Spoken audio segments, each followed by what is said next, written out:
एक जर्नलिस्ट की लाइफ बहुत ही चैलेंजिंग होती है, स्पेशली वो जर्नलिस्ट जो कि क्राइम रिपोर्टर्स हैं। आज के टाइम का तो पता नहीं, लेकिन उस टाइम जब दाऊद और छोटा राजन जैसे गैंगस्टर्स एक्टिव थे, उस टाइम एक क्राइम रिपोर्टर की लाइफ बहुत ही चैलेंजिंग और बहुत ही रिस्की थी, क्योंकि कभी भी उनके साथ कुछ भी हो सकता था। और आज मैं ऐसी ही एक वेब सीरीज़ के बारे में बात करूंगा। उसका नाम है स्कूप, जो कि नेटफ्लिक्स पे रिलीज हो चुकी है, जो कि बेस्ड है एक बुक पे जिसका नाम है बिहाइंड द बार्स बाय कला अबाउट जिग्ना वोरा। जिग्ना वोरा एक डेप्यूटी ब्यूरो चीफ है ऑफ ईस्टर्न एज। तो उसी की ये स्टोरी है कि जिग्ना वोरा एक अक्यूज्ड है एक फेलो जर्नलिस्ट, सीनियर जर्नलिस्ट के मर्डर में, और उसकी बात होती है एक बार छोटा राजन से और उसको जेल में डाला जाता है विद सम कंट्रोवर्सी। अब वो जेल से कैसे बाहर निकलती है, कंट्रोवर्सी क्या है, उसी के बारे में पूरी सीरीज है। तो आइए इसके बारे में थोड़ी डिटेल में बात करते हैं। Welcome to mister Shah's review and let's go for it.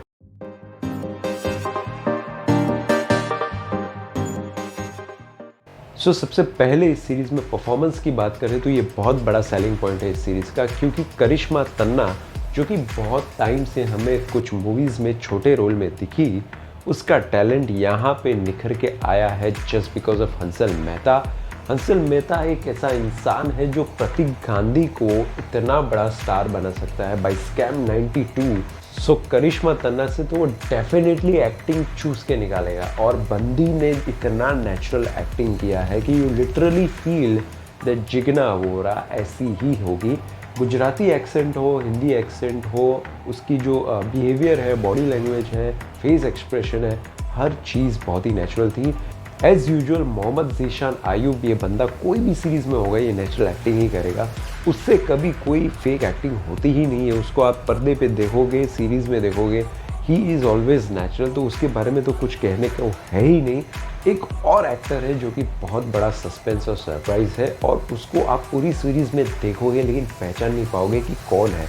उसका नाम मैं लूँगा नहीं, ना ही फ़ोटो बताऊँगा इस वीडियो में, क्योंकि आपको मज़ा नहीं आएगा। मैं चाहता हूँ आप उसे पहचानो। भाई जैसे ही उसका चेहरा देखते थे सब बोलते हैं ये तो ऋतिक रोशन है, और आज के टाइम पे इस सीरीज़ में उसको आप पहचानोगे, ये बहुत बड़ा अचीवमेंट होगा। कोई सबसे पहले पहचान ही नहीं पाएगा, आपको ध्यान से पॉज करके देखना पड़ेगा कि इसको देखा देखा सा लग रहा है कहीं पे, और उसको बाद में आप गूगल पे सर्च करोगे तब पता चलेगा ये तो भाई वो है। डेफिनेटली आप सीरीज़ देखो और उसको पहचानने की कोशिश करो कि वो एक्टर कौन है। एक और एक्टर सरप्राइजिंग है जिसका नाम मैं फिर नहीं लूँगा क्योंकि आपका मज़ा बिगड़ जाएगा, लेकिन इतना कहूँगा कि गुजराती एक्टर है जिसने इसमें बहुत बड़ा अच्छा छोटा रोल किया है। बहुत ही सरप्राइजिंग है, छोटा रोल है लेकिन बहुत ही ब्यूटीफुल एक्टिंग है, और उसको देख के मज़ा आ गया बहुत टाइम के बाद, स्पेशली हिंदी वेब सीरीज़ में। ओवरऑल साइड एक्टर्स जितने भी है उनका भी परफॉर्मेंस बहुत अच्छा है। स्टोरी की अगर बात करें तो रियल लाइफ बेस्ड स्टोरी है, तो स्टोरी के बारे में तो कुछ कहना ही बहुत कम होगा, क्योंकि स्टोरी बहुत ही अच्छी तरीके से प्रेजेंट की गई है। और Hansal Mehta is the best director right now we have, one of the best. उनको आता है किस तरीके से स्टोरी को प्रेजेंट करना है, और ये पहली सीरीज़ होगी शायद मेरे ध्यान में जिसमें हर एक गैंगस्टर का रियल नेम यूज़ किया है, यहाँ तक कि उनका रियल वॉइस यूज़ किया है, रियल फुटेज और उसके रियल फोटोज़ भी दिखाए हैं। ये बहुत बड़ी बात है, ये सिर्फ हंसल मेहता कर सकता है।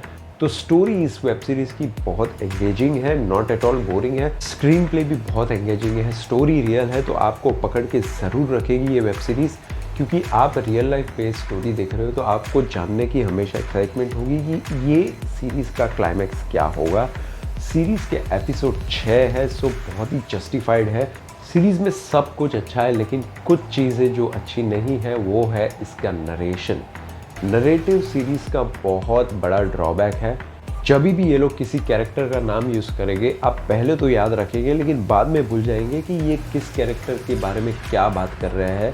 ये हुआ है इसीलिए बिकॉज नरेशन बहुत वीक लगा मुझे, बहुत ही कॉम्प्लेक्स लगा। वीक नहीं कहूँगा, कॉम्प्लेक्स लगा। उसको समझने के लिए आपको कई बार बैकवर्ड करना पड़ेगा एपिसोड में, ये वापस सुनने के लिए कि भाई उन्होंने क्या कहा। लिप सिंक कुछ एक्टर्स का मुझे थोड़ा वो भी बहुत गड़बड़ी सा लगा। ओवरऑल कुछ टर्म्स यूज़ किए हैं इस वेब सीरीज़ में, वो भी बहुत कॉम्प्लेक्स है, उसको एक्सप्लेन करने की ज़रूरत थी। जैसे टर्म एक यूज़ किया है मकोका और नेक्सस, ये जो टर्म्स है इसके बारे में अगर आपको नहीं पता होगा तो आप सीरीज़ में डेफिनेटली कंफ्यूज हो जाओगे।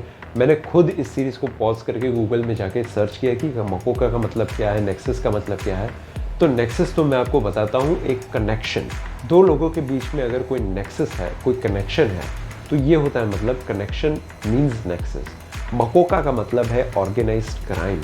तो एक ऑर्गेनाइज्ड क्राइम को प्रूव करने के लिए एक एक्ट बना था लॉ में, कानून में, जो एक्ट का नाम है मकोका। तो ये सीरीज़ में अगर सिंपलिस्टिक तरीके से बताते, ये चीज़ एक मुझे बहुत कमी लगी क्योंकि ये डिस्टर्ब कर रहा था सीरीज़ को एंजॉय करने में। सो ओवरऑल मैं इस सीरीज़ को रेटिंग देता हूँ 3 स्टार्स।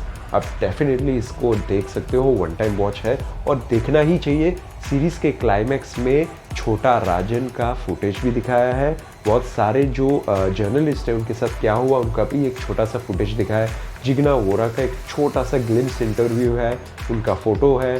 सो बहुत सारी चीज़ें बताई है, तो वो भी आपको देख के एक सरप्राइज़ फील होगा और जानना ज़रूरी है एज ए इंडियन कि जर्नलिस्ट किस तरीके से काम करते थे, उन्होंने क्या क्या योगदान दिया है, सेक्रीफाइस दिया है, ये सारी स्टोरीज हमारे सामने लाने के लिए। सो डेफिनेटली स्कूप आप देख सकते हो, आपको मज़ा आएगा, वन टाइम वॉच है।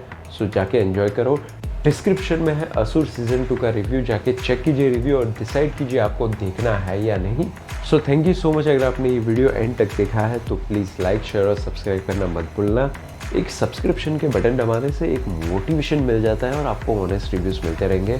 तब तक के लिए मैं देखने जा रहा हूँ ताज सीज़न 2 और उसका रिव्यू बहुत जल्द आ जाएगा और मैं मिलता हूँ आपको अगले वीडियो में।